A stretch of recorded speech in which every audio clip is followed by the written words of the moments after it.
CEO Ronald Hickler from Creating the Difference. We're going to do a little ball review for you today on the Kinetic Cobalt from Track. The Kinetic Cobalt has a finish of 500, 1500, 4000 grit Sierre, and it has the RG of 2.48 with a differential of 040. Fun fact, I actually designed this core shape probably a little more than a decade ago, so kind of interesting. It'll be interesting to see how it rolls.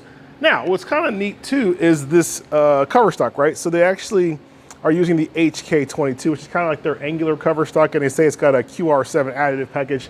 I assume that's just the sparkles that are in this ball, but I could be wrong. Nonetheless, we're gonna give this ball a spin, kind of see how it rolls and see how it performs here.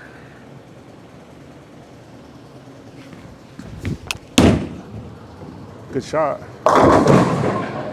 6-pin, so it hooks. That's a good start.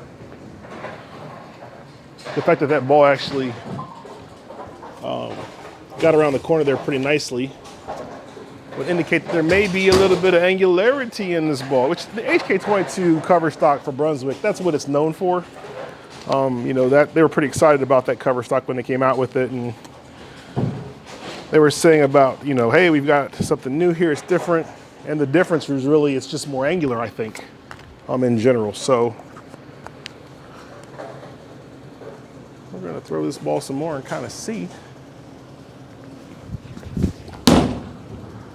That should be it. That's close. Ball on our house pattern here. Standard house pattern for us at Creating the Difference, and we're throwing it on the Brunswick Pro Anvilane surface. The Pro Anvilane surface is a harder surface, or at least lower friction than the right lane, which is SPL, much higher friction surface. Let's see if we can get this ball to go through the pins the right way here. Money. So yeah, I mean that would be considered angular, right? Ball gets down the lane, and then the move tends to be more toward the back end, which is what you want. Typically when you're bowling, I'm on an environment that's relatively easy. This is a house shot, which means it is easy. So this would be a good environment for this type of ball shape.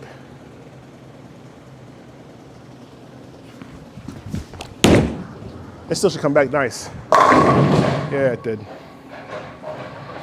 Going to the pins really well there. I think Brunswick's made some improvements overall with this shape. I would say this is a shape that they had struggled with for quite some time. I would say that Storm historically was the leader, performance leader when it came to balls that back-ended. And I would say that Brunswick has kind of closed that gap a little bit here, for sure. With the HK-22 base.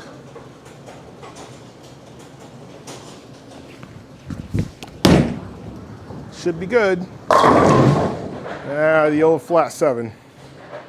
Pretty good pitch.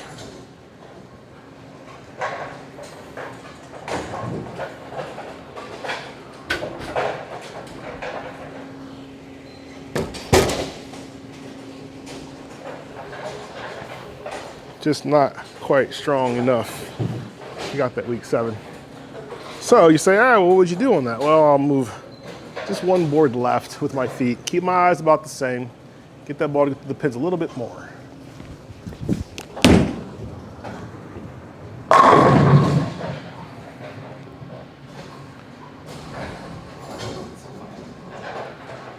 Yeah, I mean, that's a good pitch. The ball looks good. Gonna be angular, that's not shiny, right? So that's interesting, right? Typically, when you think of angular balls, you think of shiny balls. But their last step is 4000 grit Sierre, which is a whole lot higher than 4000 grit because it's Sierre, but nonetheless, the ball is not shiny, but has some angular shape to it, to say the least.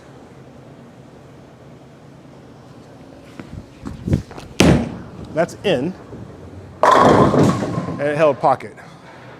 That's what you want to see when you're bowling on a house pattern, right? And that's the benefit of throwing a ball like this. because it goes down the lane pretty far before it makes the move, if there's a heavier volume of oil, it will over push, which will be good because then it will hold pocket like that shot did right there, and you get 10 back. Then when you miss to the left where there's more friction, it'll overreact to the dry to make up the fact that you missed to the left and still hit pocket. That should be good. Watch the 7-pin fall really slowly there. If you missed that, just rewind and watch that again because the 7-pin fell pretty slowly.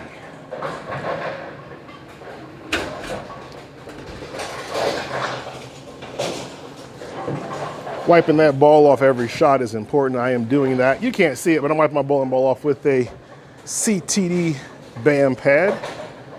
Keep the oil off the ball, keep the reaction consistent.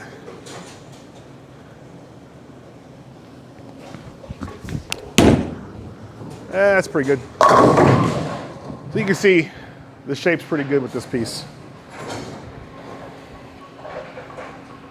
I think that's important, right? Looking at the shape to help determine when to use this. So right now would be an optimal time.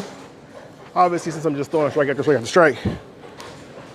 But when they begin to break down, this shape can become unpredictable and not nearly as usable. Little left, but comes back. See, that was a little bit left, but it still recovers. And that's the benefit of it being an angular versus continuous ball. Continuous ball, I'm going to flat 7 for sure. But it's angular, so, you know, kick the corner out, keep it moving.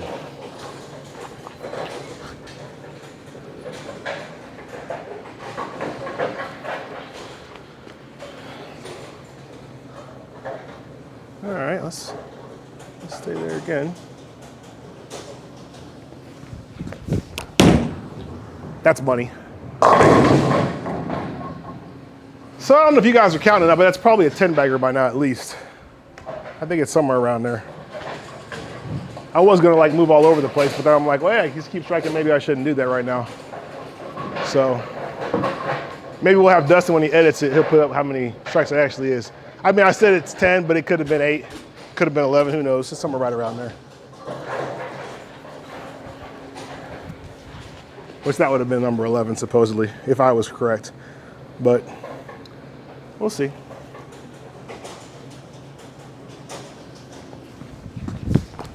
That's money. Oh, boo. I like that shot. I like that one.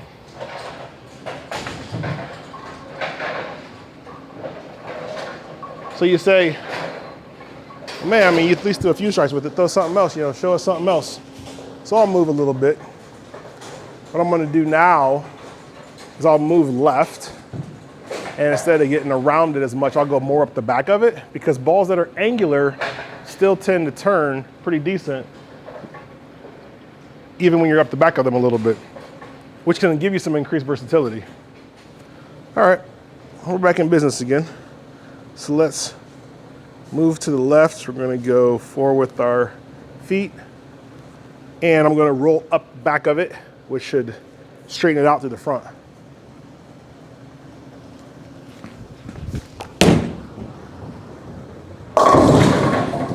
You can see, just like that. So the ball loses the axis rotation, and because of that, it's straighter. And the good thing is, I'll have a little room for error this way too.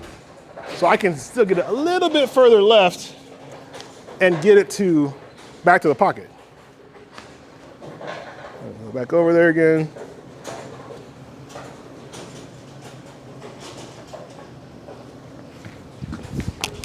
That's further left. Roll it. That's the problem though, right? You can leave the flat 7-pin. So not able to create enough angle to get that flat corner pin out. And that ultimately can be the downfall. Or if I was throwing the ball where I was, doing what I normally was, and saw that reaction happen, that's the telltale sign that it may be time to make an adjustment, because that is never necessarily a good thing to have happen. I'm gonna go back to where I was striking, because we like to end on strikes. There you have it, Kinetic Cobalt. Go get you one at ctdbowling.com. I am CEO Ronald from Creating the Difference. Talk to you soon.